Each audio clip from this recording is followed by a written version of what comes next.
మేము ధర్నా కార్యక్రమం నిర్వహించడం జరిగింది. ఆ ధర్నా కార్యక్రమం యొక్క ముఖ్యమైన ఉద్దేశం ఏమిరా అంటే, ఇదే కర్నూలు పట్టణంలో సతీష్ అనే పిల్లోడు ఆత్మహత్య చేసుకొని చనిపోయినాడు.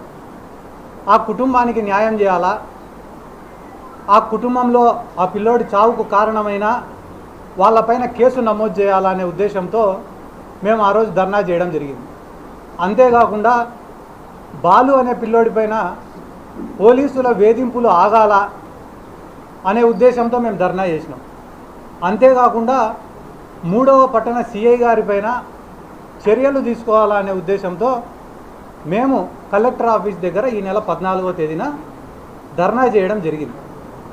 ప్రభుత్వాన్ని ప్రశ్నించినామని, మంత్రి గారిని ప్రశ్నించినామని గడిచిన 3 రోజులుగా తెలుగుదేశం పార్టీ వాళ్ళు, స్థానిక తెలుగుదేశం పార్టీ వాళ్ళు, ఎమ్మెల్యేలు, మంత్రులు, ఎంపీలు, లోకల్ ఉన్న రౌడీ సీటర్లు, చివరిగా నిన్న మొన్న టీజీ వెంకటేష్ గారు అందరూ కూడా రకరకాలుగా మాట్లాడినారు. వాళ్ళ మాటలకు సమాధానం చెప్పాలనే ఉద్దేశంతోనే ఈరోజు ఈ ప్రెస్ మీట్ని ఏర్పాటు చేయడం జరిగింది.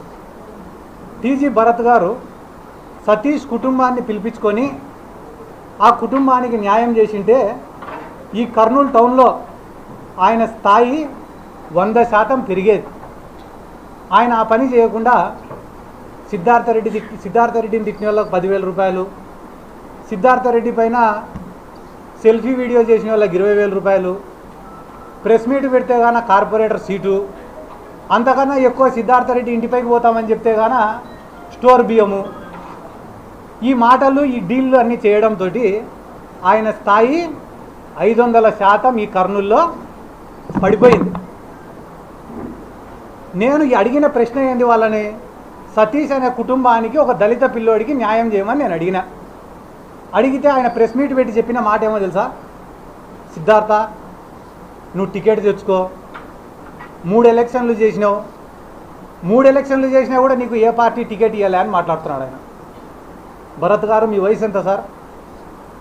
50 సంవత్సరాలు. మీరు ఎమ్మెల్యే అయింది ఏ వయసులో సార్? 48 సంవత్సరాలకి. మీరు మొట్టమొదటిసారి ఎమ్మెల్యేగా నిలబడింది ఎప్పుడు సార్? 43 సంవత్సరాలకి. నా వయసు ఎంత సార్? 33 సంవత్సరాలు. నీ వయసు వచ్చినప్పటికి కూడా నాకు టికెట్ రాకుంటే అప్పుడు అడుగు. నేను ఎమ్మెల్యే కావాలనే కోరిక నాకన్నా ఎక్కువ నీకుండడం ఏంది? 33 సంవత్సరాలకు నేను శాప్ చైర్మన్ అయినా, రాష్ట్ర వైఎస్ఆర్ కాంగ్రెస్ పార్టీ యువజన విభాగం అధ్యక్షుడినైనా, నందికొట్కూరు నియోజకవర్గానికి ఇన్ఛార్జినైనా, నా ఎంట తిరిగిన ఎంతోమందిని ఎంపీటీసీలుగా, జెడ్పీటీసీలుగా, సర్పంచ్లుగా, మున్సిపల్ కౌన్సిలర్లుగా, చైర్మన్లుగా గెలిపించుకున్నా. ఈ రాష్ట్రంలో ఎన్నో నియోజకవర్గాలు పార్టీ తరఫున ప్రచారానికి పోయినా, ఎన్నో ప్రెస్ మీట్లు పెట్టినా, ర్యాలీలు చేసినా, ధర్నాలు చేసినా, 33 సంవత్సరాలకే సిద్ధార్థరెడ్డి అంటే ఒక గుర్తింపు నేను తెచ్చుకున్నా. అదే 33 సంవత్సరాలకు మీరు ఉయ్యాలు ఊగుతాయినారా సార్? నేను అడిగే ప్రశ్న ఏంది? సతీష్ అనే కుటుంబానికి న్యాయం చేయండి సార్ అని నేను అడుగుతుంటే, సిద్ధార్థ టికెట్ తెచ్చుకో, నిలబడు, ఇదే నువ్వు మాట్లాడే మాట? అది అయిపోయిన తర్వాత ఏం చెప్తున్నారు సార్ మీరు? సిద్ధార్థ ఫాల్స్ అలిగేషన్స్ చేయొద్దు అని మాట్లాడుతున్నారు.